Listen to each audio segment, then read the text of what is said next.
Halo guys, pada kesempatan kali ini kita akan mengenal lebih dalam mengenai konflik dan resolusi.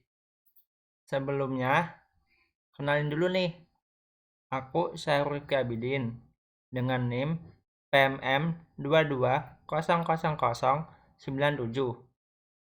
Nah, sebelum kita mengenal lebih dalam mengenai konflik dan resolusi, kita harus tahu dulu nih, apa sih pengertian dari konflik?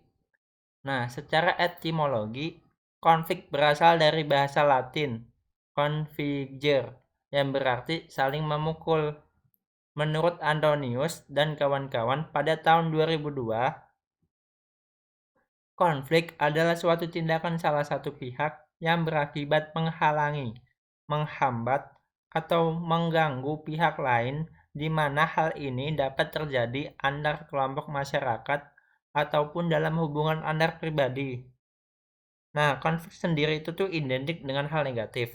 Jadi, sebisa mungkin kita jangan sampai melakukan suatu tindakan yang berakibat menghalangi, menghambat, atau mengganggu pihak lain. Karena hal itu akan memicu terjadinya konflik.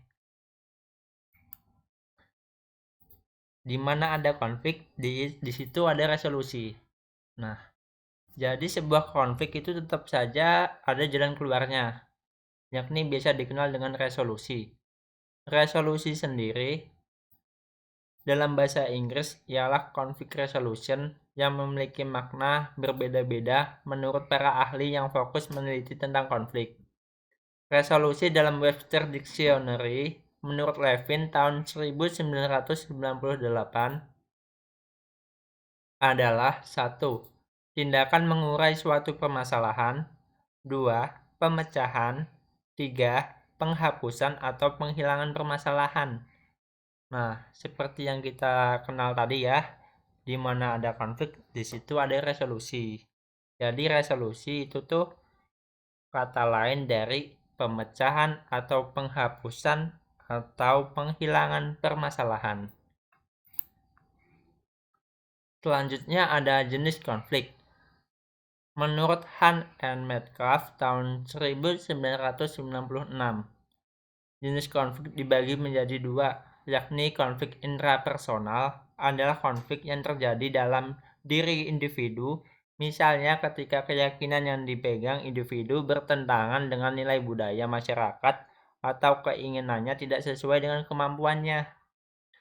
Lalu yang kedua itu ada konflik interpersonal.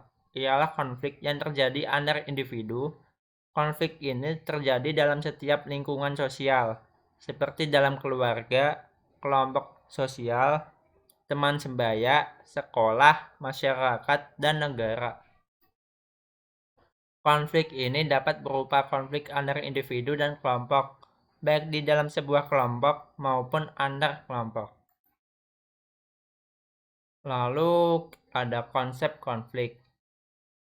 Jika ditinjau dari berbagai sudut pandang, konsep konflik dibagi menjadi tiga. Yang pertama itu persepsi, yakni pertentangan kepentingan yang dipersepsikan oleh banyak pihak. Yang kedua ada kepentingan, yakni pertentangan kepentingan dalam suatu relasi sosial.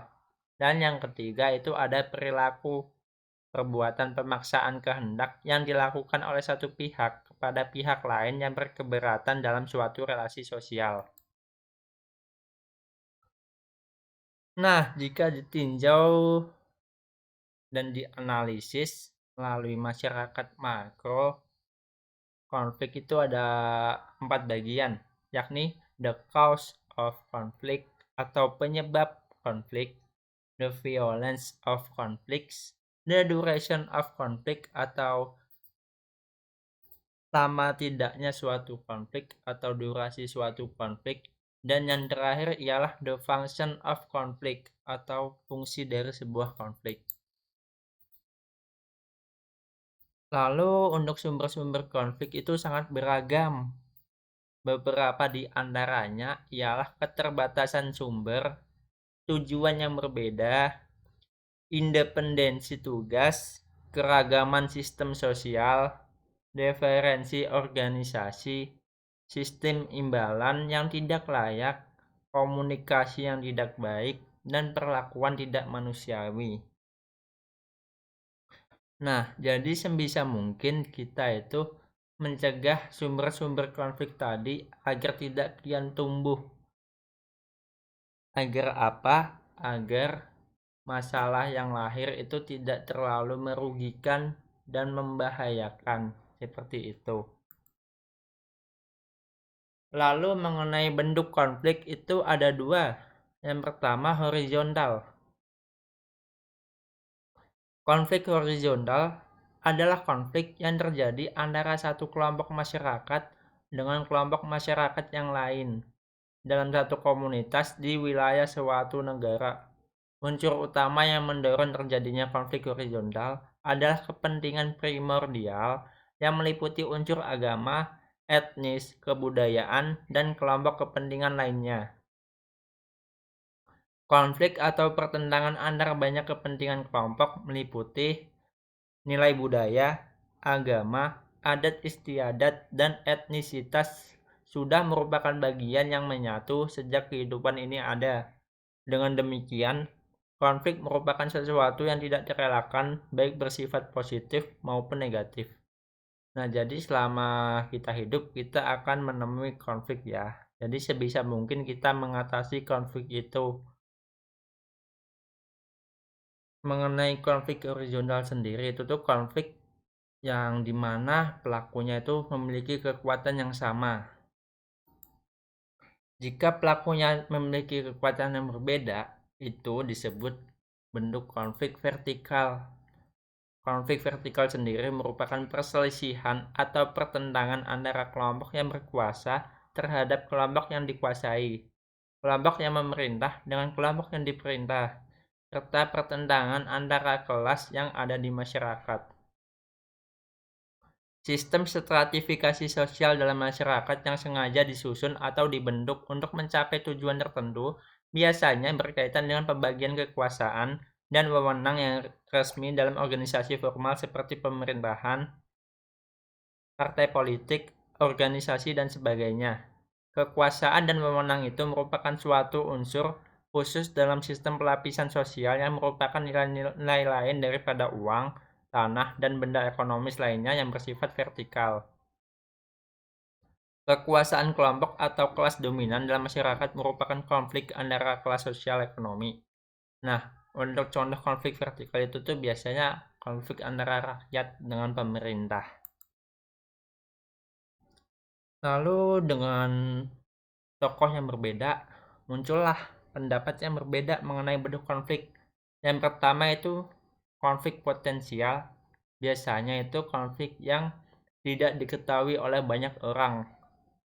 Konflik ini suatu saat akan terus tumbuh dan menghasilkan kerugian yang cukup besar. Berbeda dengan konflik potensial, yakni konflik terbuka, konflik ini lebih dapat mudah terdeteksi sehingga dapat diantisipasi agar tidak menimbulkan kerugian yang sangat tinggi.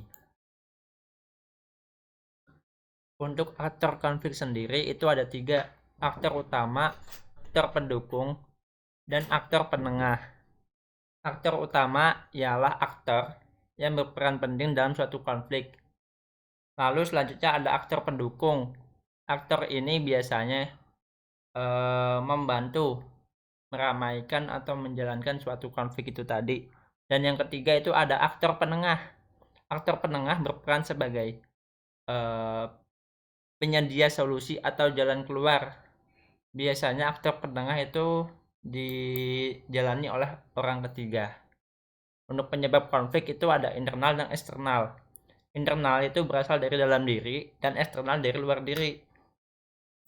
Jadi sebisa mungkin kita mengantisipasi faktor internal terlebih dahulu, karena itu berkaitan dengan diri kita sendiri, agar suatu saat nanti kita tidak terlalu mendapat kerugian.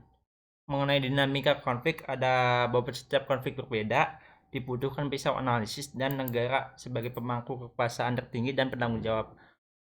Sebagai penutup, be selective with your battles, sometimes peace is better than being right.